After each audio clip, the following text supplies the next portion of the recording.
Hi, everybody. I'm Maxine, and I am happy alcohol-free. I am Isabelle, and I'm happy as fuck. And we are back for episode 16. We have so much. We have so much to catch up on. I haven't seen you in a million years. We've both just had really full schedules the last couple of weeks and haven't seen each other. But today, a couple of things. We're going to catch up.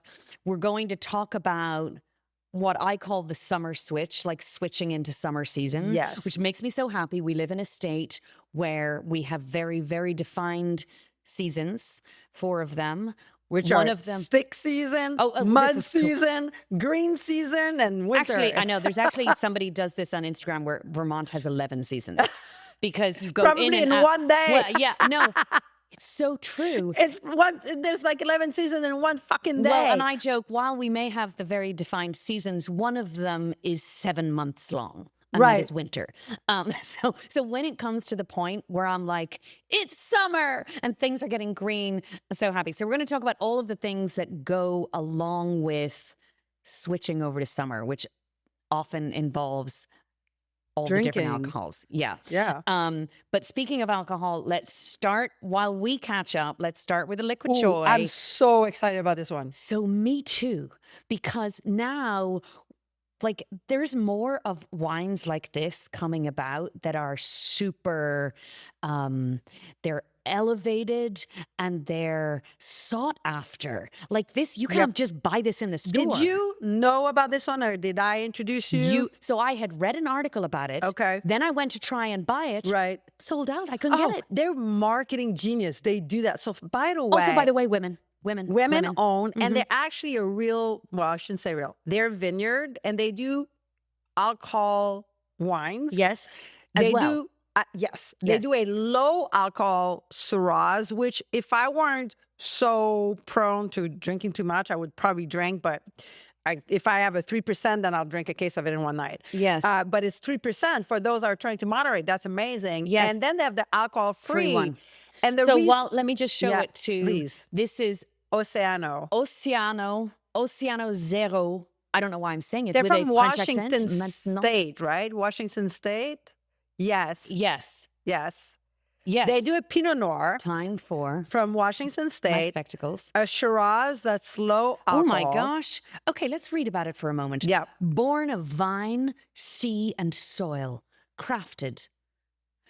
Spanish Springs Vineyard. This is from San Luis Obispo Coast. That's north of California. Wow. Northern California. Farmed by hand. Yes. Sustainably.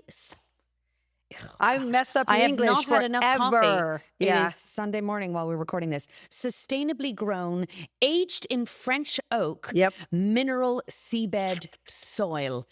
I know Let's crack this baby their open. Pinot Noir is so fucking good, and they're marketing genius because they make a limited amount of vintages and they run out. Yep. And then you're like, this is my first time tasting it, and it doesn't matter that we are recording at 9 o'clock on a Sunday morning. Listen, I used to drink booze sometimes. Like if I were traveling, I was like, "There's no time." No, exactly. Right. Oh my gosh, doesn't exist. I'm in Rome at the airport.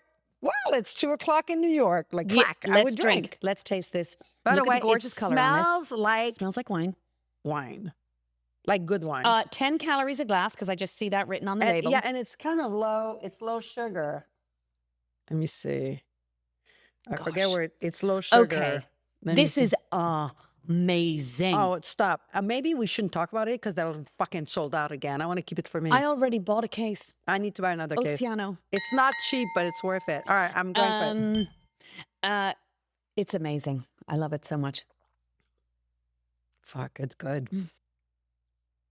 I like it. Okay.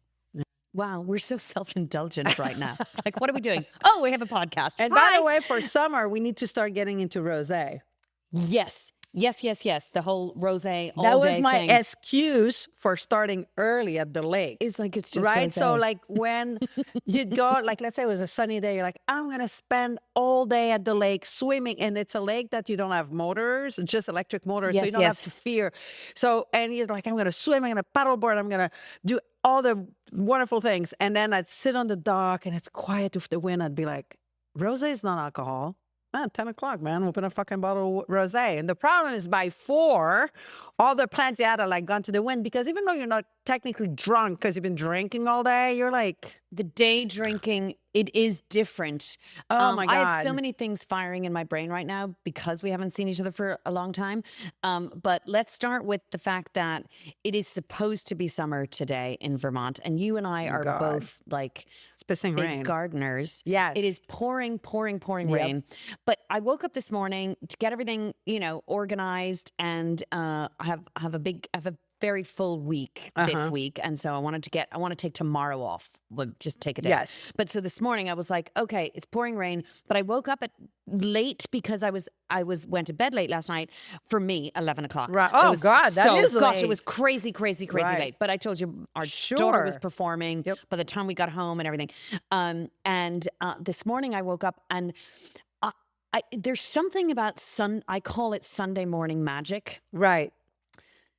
The joy that now, almost 2 years for me. Same.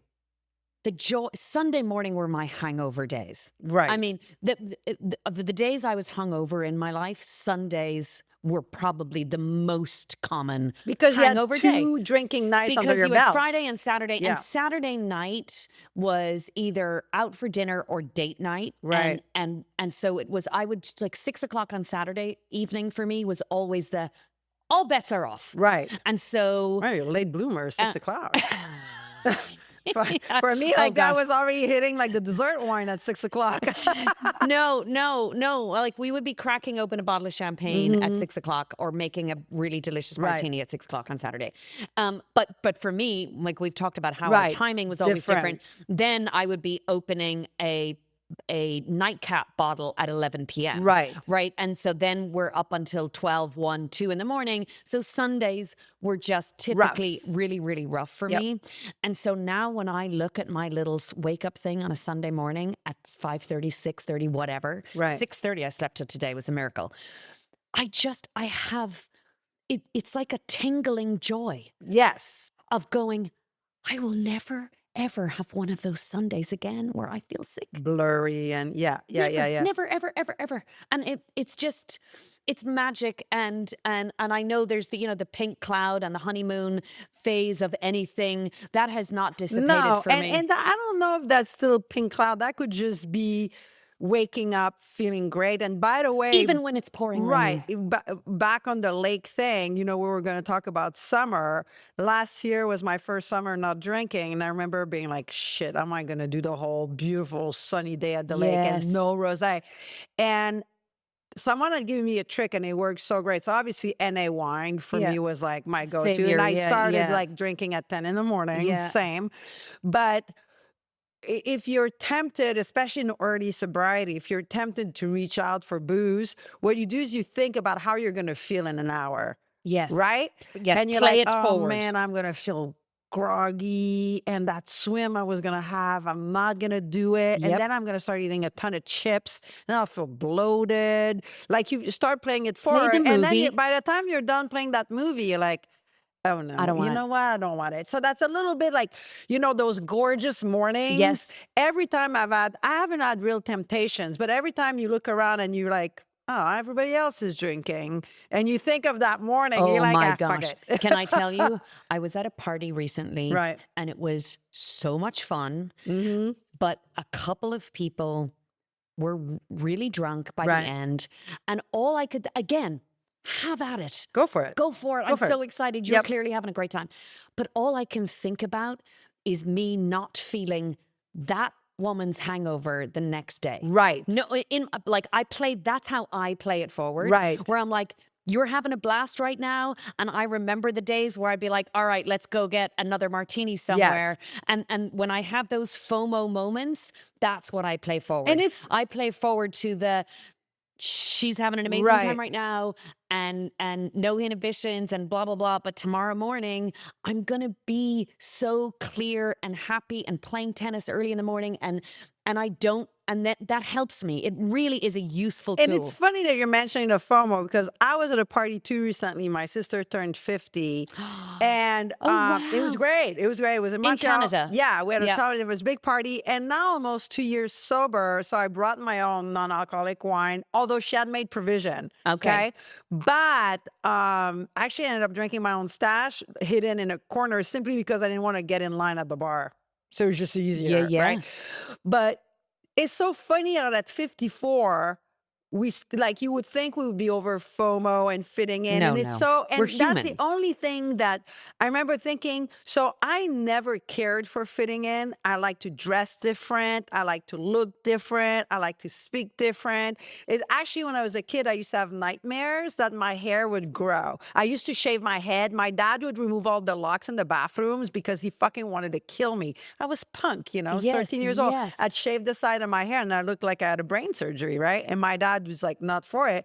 So he would remove all the locks. So I would stop locking myself and shaving down my head. And I remember you were such a rebel kid. Oh, you know, and I remember I would have nightmares about my hair growing back to look like a preppy. Oh, wow. And that was a nightmare. So my point was I always wanted to not fit in. That was my trademark. But when it comes to booze, I second guess myself. I'm like, I have these FOMO of, even though I had a good time and I wasn't thinking about drinking, at the end of the night, like if I left early, did I leave early because I wasn't drinking? Did people notice I left early? Are they like, oh my God? And I'm like, why do I give a fuck? I don't give a fuck about anything else. What is it about the booze? It's, you know, it is part of, I think it's the social framework that we have been steeped in. I still have those moments too, where I think, oh, do I not hear from that person because I don't drink? Am I missing out?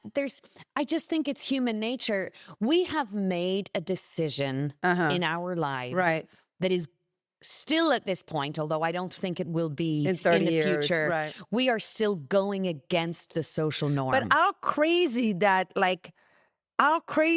and I always pride myself to be someone that doesn't get influenced easily, but that's bullshit because they got me with that booze. Like, so you're right, it's the social framework. Social framework. They really how crazy that they took something and convinced us that if we don't do it, we're missing out or we're not fitting in. And even though I know that's bullshit, there's a subconscious part of me that at times questions it. Yes. I don't want to drink anymore. I really, really don't. No. So that's not going to change my decision.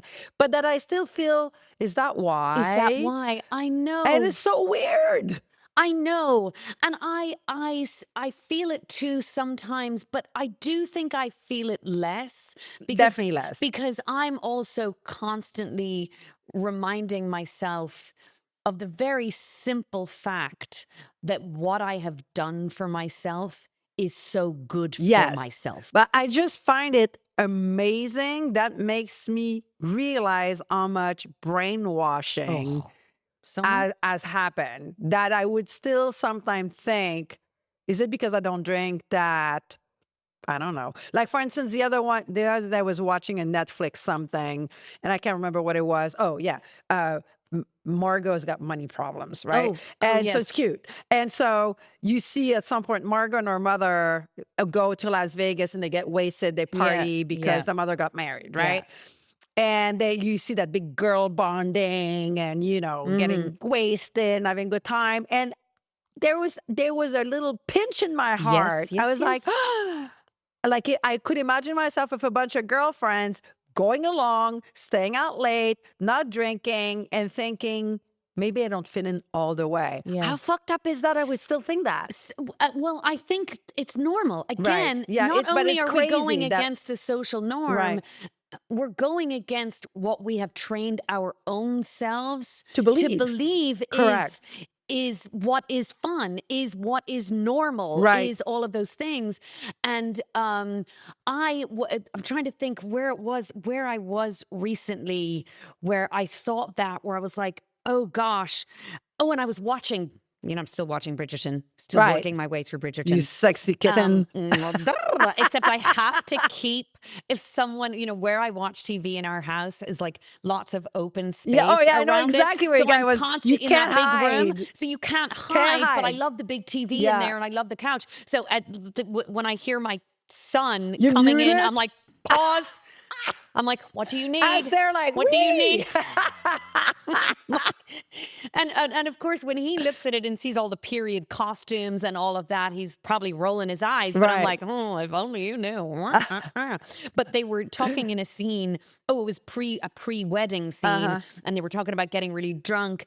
And then it was, okay, you're going to drink a bottle of that tonight. Just remember tomorrow morning, something raw eggs, shoot raw eggs. And I was like, For the hangover. Oh my God. It's like the preempting of the hangover. But I think going back to that, playing the movie forward in your mind is one of the most reliable tools I have to counteract those moments where I'm like, oh, pinch my heart a little bit. But then think about, not worth the price. In my case, when it pinches my heart, it doesn't make me want to drink. So I think my point is, for those that are starting the journey or thinking about it, is that although I don't want to drink anymore, like there's not an atom in me that wants to drink. Either.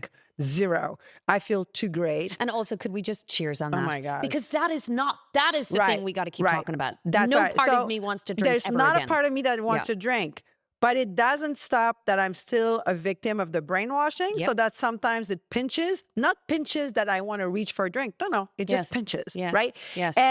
And it makes you think like, wow, I really drank the Kool-Aid. Yeah. So what I'm saying is, like, for people that are maybe considering this for their health or their well-being or whatever, just know that we have been subjected to a lot of brainwashing. Yes. And I didn't think I had, but I'm realizing, I had, Yeah. So I want to tell you that the episode we did, first of all, the last 2 episodes have been going crazy. Like, people, I don't know, maybe we're getting better at this. I don't know. We're certainly learning a lot. But the last 2 episodes, so the one about the question and answer one. I love that. Oh my gosh, people loved that. Loved the meatiness. Someone had said, oh my gosh, I love when you... So we're going to keep that in the rotation. Every few episodes, we're going to do a Q&A. I'm getting friends with this guy. Oh gosh, sorry. I put that plant there because I hate the fact like I have that a pet. There's an outlet right behind it. That's all right. And when we built this studio, we never thought we'd be making a podcast. So it's like there's weird things. But one thing I thought was really funny, because one of the amazing clips that Priscilla does, where she clips us. Yes. Did you know this? Also, sorry, I've had 3 cups of coffee this morning and I feel like my brain is all over the place. But Priscilla does the clips. And I think I had sent you this clip about clipping podcasts, that the future of podcasts, because of people aren't even listening to the whole fucking thing anymore. I'm a little bit guilty. I love those little clips. Love those clips. Anyway, we have the amazing Priscilla who does our clips. And with her twin assistants. With her twin assistants who talk about the women who don't know how to drink. Maybe they should use it. Still one of the funniest. But she was laughing about, she did the clip where you had said, wait, what? Other people listen to this that aren't like your mother-in-law and my husband. And there are a lot of people who have written in. And by the way, please, if you are listening and you love us, could you give us a little review on Apple Podcasts or Spotify or wherever you listen, because those are really helpful to make other people go, ooh. But the questions, people loved the questions and the comments, and there is plenty of, as we all know, hate on the internet. I don't read those. And the people who share their hate, they don't deserve the time of day. However, there were 2 things that I saw that were not, I wouldn't say hate. They were critical. They were critical. Constructive. One of them was constructive. One of them was, oh, you've just completely misunderstood us. Got it. So now that they're in my head, I'm going to address them. Please go for it. First one was, one woman wrote, and we are getting better at this. One woman wrote, I love this podcast. I want to continue to love it, but I really want you to stop talking over each other. Oh my God, we do talk on top of each other. See, So guilty. I'm just about to do it again. But we do this when we hang out, right? Right. And when we're at a bar or we're at a restaurant, you and we have so many thoughts to share with each other that but we are working on it because it doesn't work on a podcast to talk over each other. Because I was listening to it and I felt the same thing as this person because it makes your head spin. To listen to two parrots talk on top of each other.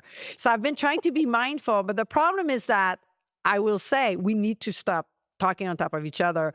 But it's hard because then you say something that I think is really relevant and I want to add to it. So I don't want to forget it. So then I'm listening, but not listening. And I don't like that feeling. Yes, I know. So let's look, but we are getting better at it. We're getting better at it. You know what Brooks says in my family? He says the women in your family, they listen with their mouth. And once I told that to a man, he said, wow, lucky bastard.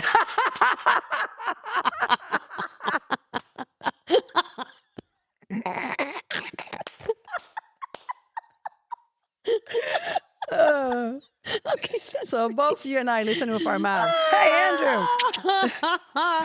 Okay, so that was the one thing that I thought. But she's right. She is right, and we are going to continue to be mindful of talking over each other. But I thought that was wonderful, and I love those things when people give you something constructive. But then there was one that wasn't necessarily constructive; it was completely misinformed. Okay. And there was a healthy amount of hate in the little paragraph that he or she wrote, which was, yeah, this is all we need.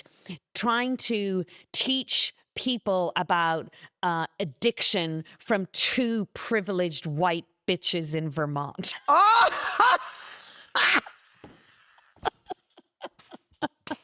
Okay, but so I'll own it. Hold up, But we're not teaching shit. This is the thing. I'm we're like, we might be. I'll own the white we might bitch be in white Vermont. bitches in Vermont. Definitely I privileged. think we are very fortunate and privileged to live where we are, to have our health, our husbands. We earned it, though. We don't. Correct. Neither one of us is not what we had was ended to us. Yes. No. I didn't win the fucking Powerball. No, okay. No. Anyway, although I have a lot of plans for that when I do. Same. It's so that part of it we own, but this is what I wanted to talk about because it was misinformed. We are not teaching. No. We are not asking anybody to be sober.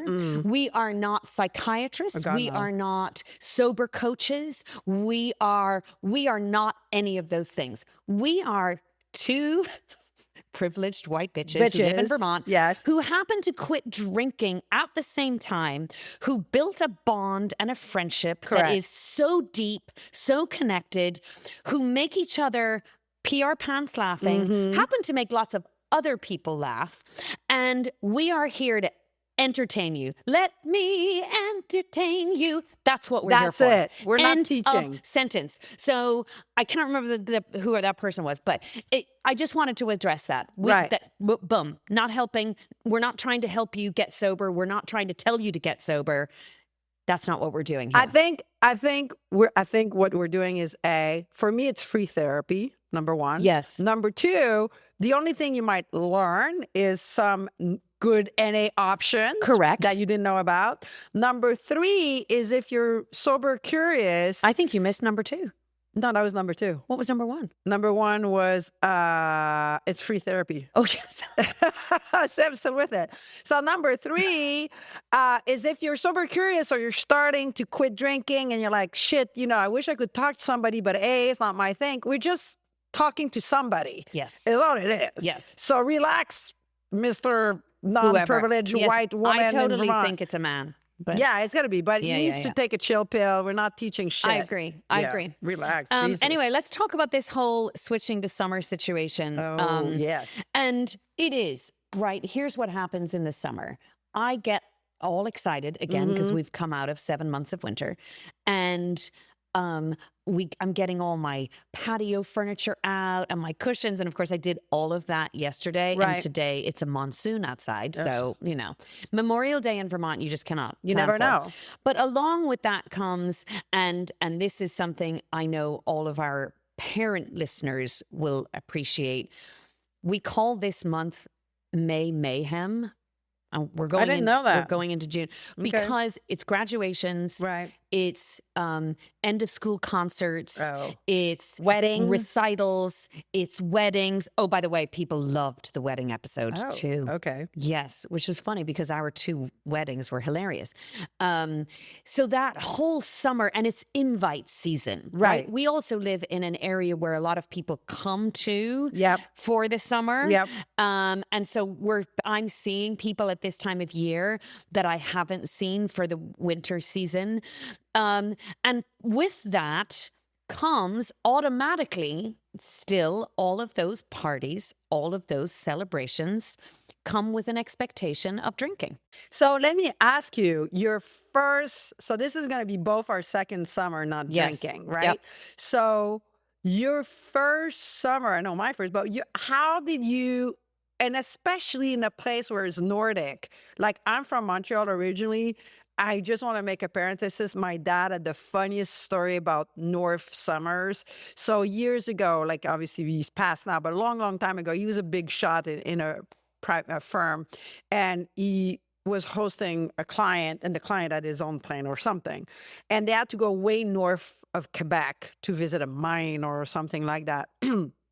And so the man was from England, and he asked the pilot, "Hey, Mr. Pilot, so when does summer arrive here? Like, how long does it last? You know?" And the pilot turned to the man and said, "Well, last year, sir, it happened on a Tuesday." But anyways, to finish my question, so how did you handle last year, like your first summer sober, especially in the Nordic climate, when we see summer coming? Right away, we're celebration, parties, drinks, pool, cocktails. So how did you, that's a lot of triggers all wrapped up in one season. Yep. How did you handle it? So a couple of things for me, again, great NA options. Had you already discovered them by then? Some. Okay. But you had discovered that avenue. But knowing that I had it. Got it. Right? Knowing that the bucket sitting out on my patio that I fill with wine for people coming over for a barbecue would have lots of good stuff in it for me. So that was a big thing. The other thing for me is the activities that I've always loved to do, like being in my garden, playing tennis, playing golf, things that are outdoors that we don't get to do in the winter. I really leaned into those things. Right. Like I leaned into, and I have come leaps and bounds in tennis, not in golf, although that's on my radar. Getting back on the golf. So me too. This year, my son plans to be a professional golfer. He's going to take over Rory McIlroy. He's going to take over from you in a couple of years, be the next great Irish golfer. He has asked me to get better at golf. Oh, good. Because I go out and I play with him, and he effectively caddies and coaches me at the same time. Yeah. And the other day, you've met Gabriel, you know him. He's 13 years old, and I get to a ball, and I'm like, I don't know what club, I don't know how far this is away from the hole, and and he looks at me, and this is maybe the 8th hole now, and he just looked at me and went, oh, "This is exhausting." It's like, I wish you would get lessons. So anyway, they gifted me lessons for Mother's Day, which is fantastic. Oh, that's and this is what I'm doing. This is what I'm doing. But so those things, I leaned into the thing that I love. And that can be, many things: walking, hiking, swimming, blah, blah, blah. All of the things that could, and for me were, negatively impacted by alcohol consumption on a sporadic basis. And I listened to, oh my gosh, Glazer, the famous comedian. Oh, Nikki Glazer. And she's sober. She is sober. And I was listening to a podcast with her the other day, and she nailed something that I feel so much so. We've talked about this a 1,000 times, you and I personally. We were never in AA. We were never in rehab. We never didn't turn up to work or any of those things. So didn't have a problem in that category, that how it's classed as a problem. But she talked about, I was underperforming Right. because of it. I wasn't performing at my optimal level. Right. And she said, I looked down the road and thought, imagine looking back and saying, I didn't reach my height, my peak, because alcohol was holding me back. Mm-hmm. And so I think that about a lot of other areas of my life. But for summer, leaning into tennis, leaning into things that I could underperform because of a hangover, that, I mean, I now try to play tennis in the summer every day if I can, whether it's with a ball machine or with Andrew or with my tennis friends, and getting out on the tennis court at 8 o'clock on a Sunday when it's not, you know, torrential rain outside. That really helped me fill the space that would have perhaps been being filled with rosé all day. See, for me, like, not being a perfectionist, I'm okay being a B plus, right? So like what Nikki Glaser and a lot of other people have said that won't call to me because I'm like, fuck it, I'll be a B plus. B plus is good. It appeals to me. So, but I'm vain as shit. And so I would think in the summer, like, I remember thinking, let's say we're lucky enough, white privileged bitches from Vermont. Oh my God, let's rename the podcast. I know. You know what? Yes. Let's just call it's not Happy AF anymore, guys. It's white privileged bitches from Vermont. I love it. Netflix special, baby. Anywho, we have a salted water pool and a lake house. And so I wear bathing suits a lot in the summer. And I remember thinking, if I were drinking booze right now, I'd feel that bloat in my bathing suit and feel like shit. Whereas when you're not drinking alcoholic, you don't feel, that bloat. You might not look bloated, but you feel it, right? And you also feel I used to feel like I just looked older with a hangover. I don't know. And there's a color to your skin that's not quite glowing, no matter how much glow recipe shit I put on my face. Right. It's like the underlying dullness that alcohol, that hangovers bring to your look. So that playing forward that like I'm going to feel bloated in my bathing suit, or I'm just going to feel like shit in 2 hours. That's what kept me like, fuck it, I don't want it, right? Because as I said, I was okay being a B plus, right? Yeah. So, and you were talking like you're gonna have graduations coming up and all of that. So are you throwing a graduation party? No, because I don't have a kid graduating. But my kids are in. I've lived in America for 25 years, and I still don't get the numbers of school things correct. No, Gabriel is in 7th grade, and Rebecca is in 10th grade. They use the term sophomore, I junior. have no idea what these things are. Know, like a freshman and this and that. I'm like, give me for us it was secondary 1, secondary 2, secondary 3. And then you're in university. And Ireland the same. We have a completely different numerical system for school. So neither of them are graduating into any. It's not a special year of graduation for them. But there are. It's the end of the year. So there's. Galas, and there's we were actually at a school gala a couple of weeks ago, and it was amazing. There were non-alcoholic options on the tables. There were non-alcoholic options at the bar. So I think that is becoming more and more. And we talk about our stores that we go to, Nature's Market, which is another one in our town that we love. I was in there speaking to them the other day. The selection of non-alcoholic options is just growing. I want to say it's growing by the month. Like every time I see new stuff when I go in there, and John and Joey at Nature's Market, we love you so much. Actually, I was in there buying stuff the other day, and Joey was like, sometimes I just look at my inventory and think, ooh, I think Isabel's coming in this week. I better stock up. Did he not say that? I swear he said that to me. Oh my God. So the thing is, and Brooks wanted me to talk, since we were talking about summer and drinking, it reminds me of one of my funny drinking stories, but I've really replaced my amount of booze with the amount of NA. The similar quantity. The same amount.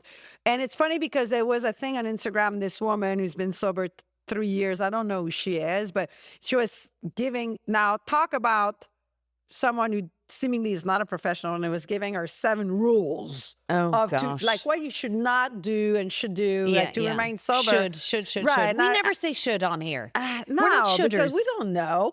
But she was like an authority, but not an authority on the subject. And her number 3 was to not drink mocktails or any wines, because even after 3 years for her, they become a trigger.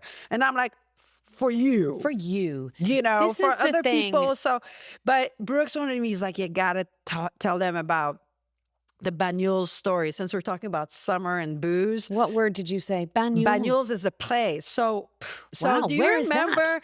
Let me tell you. So we like storytelling here. So Banyuls is in the south of France. Okay.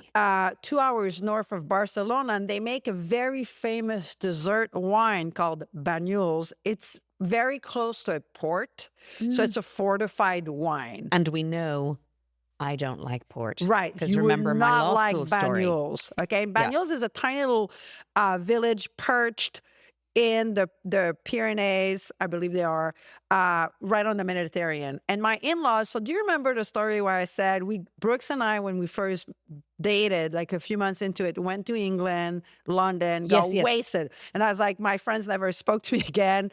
And I was like, shit, I guess I do have, skeletons in the closet. Well, okay. So that hangover ties into that story. Okay. So I'm like, look, one of the top 4 hangovers in my life, and I can drink. So that was something. Big time. And we drive that morning to that tiny little airport in London, not Gatwick. Or Stansted, one of those two. And I kid you not, I haven't vomited like in 30 years. But that day, I thought I may. I was that hungover. Okay. So we fly into Banyuls, where my father-in-law and my stepmother-in-law, Patricia, who is English, lived at the time. And I've never met them. And I have the hangover of the fucking century. When we land, around 2 p.m., I realized, oh, no. Now I have the hangover. Before I was just still drunk. Yes. Right? So I'm like, oh, shit. And my stepmother, Patricia, makes me look calm. She's quiet, energetic. So I have got to meet and Patricia. She hadn't seen Brooks in a couple of years. So she's already jacked up, like excited. So we land and I'm like, oh, man, I mean, there was it's a tiny little airport in Perpignan, and there might be 20 people, and then I see out, and there's like 100, right? Because I see that triple. So she grabs us, and everybody's like, hands in the air, like she don't care. And I'm like, oh, fucking A, like it's hitting. I'm sweaty. I'm like bloated. Yeah, and you speak and you're like, I think people can tell. When you feel like your head, it's like you had too much cold medicine. Yes. That cold Where medicine it's like your brain is a little bit swollen inside. Oh. So and I'm like, fuck. And I've never met these people. So, and she's like, we are going to party. And I'm like, no, dear Lord. So they grab us. In the back of, they have this old Land Rover, like from the 80s with all the windows open and stuff. And they take us to this, they call it the cajute. Okay, it's a little fucking hut in the rocks on the side of the Mediterranean. Gorgeous. It's like something you would see in a food and wine magazine with the light strings and all that, string lights. And but to get to it, okay, you have to go off-roading on the side of a mountain in the rocks, and you're like, right? And every time I'm like, that's the part I'm puking on everybody. I'm going to puke on everybody. I'm going to puke on like the whole time. It takes a half hour, and it's like this, right? Like he has to go in low gear. I mean, it's fucking treacherous sober. Fucking hungover is like amazing. And I'm like, this is going to end bad. So I keep it in. I re-swallowed my vomit a couple of times. No. I had to. I couldn't puke in front of everyone. When it goes like this, and you're like, fuck. And they didn't have water or anything. So we get there. And so number 2, they make this giant paella, like because you're in the Catalan country, right? Okay, so it's very Spanish influence. Huge pots of paella, like they throw in everything. I'm highly, highly, highly allergic to shellfish. It's not because I'm picky. I have an EpiPen. I can't eat the stuff. I can't eat the rice around the stuff. I'm just highly allergic to it since I'm born, right? So I go to Brooks, and now my hangover is starting to dissipate because they handed me a glass of rosé. Okay. So I just went straight back to drunk. Yeah. Right? But I'm like, I need to eat something at some point. Like your stomach is completely empty because you've been so sick all day. So I see them making paella, and I go to Brooks. I'm like, do they have anything else on the menu? He's like, nope. I'm like, okay. So far it's going good. They're putting the rice, they're putting the chicken, they're putting the saucisson or whatever. And I tell him, listen, I'm really allergic to shellfish. Can you ask your stepmom to just save me a plate before they put the fucking shrimp in it? And Brooks is like, oh, I don't think they put shrimp in this part. And we're dating just 3 or 4 months. I didn't been now. I'm like, I would have marched over and be like, I need a plate. You know? But I'm like, okay. And at the very last minute, and at this point I'm starving. Now I'm just back on the rosé. I've already had a bottle of rosé on an empty stomach, hungover. Like you get the, now I can't even feel my bloat. I'm so past bloated. Like I can't feel it. I've numbed it. Right. And at the last moment, I see them arrive with 2 big buckets of fucking huge gambas right on top. So now can't eat anything. So on the worst hangover of my life, I spent another 12 hours drinking rosé on an empty stomach. I just had a couple of baguettes. So I woke up the next day to tell you how I felt like the following morning. So basically, I was drinking for 36 hours. Oh, God. On an empty stomach. And then we went to pick up grapes because it was vendange. I mean, it was like a whole blur. So the times when I travel is still a trigger for me in the summer where I'm like, oh man, am I missing out? I remind myself how I felt that day. Morning after like that whole 12 hours of like drunk hangover, bloat, no more bloat because you're so boozed out. I mean, just like, bleh. And I remind myself that there's no such a thing in my life because I've tried as 1 glass of rosé. No. That's like, anyone else in that situation feeling that hungover and sick would have drank water, had maybe 1 glass of rosé and a shit ton of saucisson sec and bread. No, I was like, let me have a shit ton of rosé because if I'm going to have calories, that's way more important. Add the tiny little bit of saucisson, a tiny little bit of bread. So, that's my like, go-to story when I'm like, I need to not drink. And it's funny that you talk about like the go-to, because at the beginning of this, we were talking about playing the movie forward. Yeah. But I have, and I talk about this often too, is the sliding doors thing of what it was like before. And so you're talking about using that as a balancing out, I guess you're sliding the FOMO door. And you're going, okay, let's put replay this old movie in your mind. And then suddenly you're like, you know what? I don't miss anything. I have a couple of those. I mean, I have many of those, but there was one hangover that I had, and it was right before I started my 75 hard. So it would have been quite the recently. Summer. Yeah. It would have been the summer before I started 75 hard in September. And again, I say this all the time when people are like, what made you just wake up one day and quit drinking? I'm like, I didn't wake up one day and quit drinking. I woke up one day and started a new health regime that was a challenge that led into me never drinking again. But that hangover was maybe the first that ever made me cry. Like a epic one. Ugh. Like it made me not crying from the sickness. No. Crying from the sadness. Right. Like that was a big moment for me where I was in my bed, probably on a Sunday morning, and probably had a big party at the house the night before. And I woke up that day, I was hungover, so hungover. It was a hot, beautiful day outside. And I remember crying. I just lay in my bed and I cried. I cried at disappointment in myself, at sadness for how I was feeling, sadness about what I was going to be missing out on today, disappointment in how I was going to have to manage myself this beautiful sunny day with this sickness.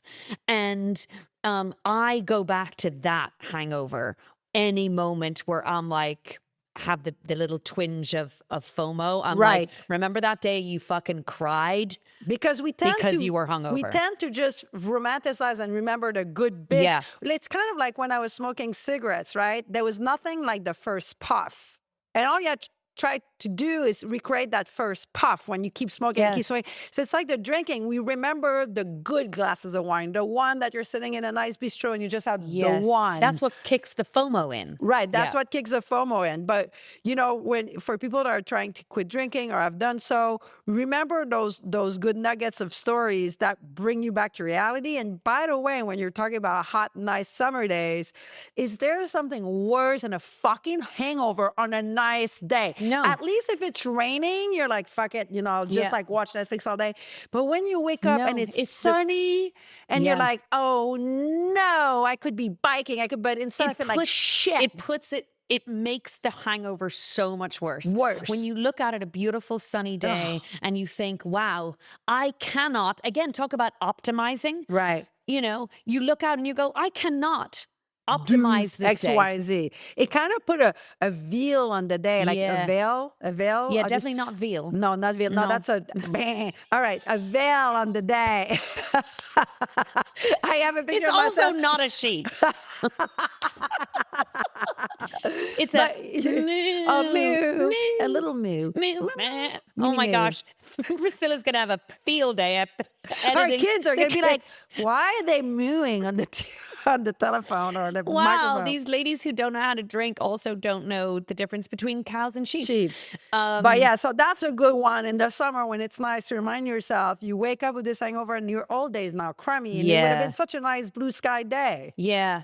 100%. So that is the thing. And you were thinking, like, a little bit changing of subject, but you're making me think, before we started the episode, you said that one of your family member that you talk a lot here about reached out between this episode. Oh, yeah. And I kind of want to hear about this. And I know it's off subject, but you told me, and then we had to start, and I've been thinking the whole time. Yeah. Well, I have, it's an interesting thing, and you and I have talked about this off camera a lot, is protecting the privacy of other people in your life. But I have talked about a family member who I have been very, very close to my whole life, who I adore, who has legit battled alcoholism, drug addiction, to the extreme, right? Well, I refer to the spectrum often of my aunt who has one glass of wine a year to a family member who has been in and out of rehab. Right, in a severe way. In a very, very severe way. And that is full-on addiction. And I just heard from him, and it's a real cause for celebration for me, that he had marked 1,000 days sober. Oh my God. Wait, 1,000 days? That's almost 3 years. Yes. Isn't that unbelievable? That's amazing. Yeah, it's a because he had a thing. very severe issue with it. Yeah, I mean, almost that's died. Amazing. Multiple times. What was his journey? He became a dad. Wow. And did he cold quit, or what did he do? Yeah, did he go to I mean, rehab? we haven't, it's a very fractured relationship that, I hope we will rebuild over the years. But parenting changed everything, right? Being fully responsible for another human being, and that isn't necessarily the solution for a lot of people, of course not.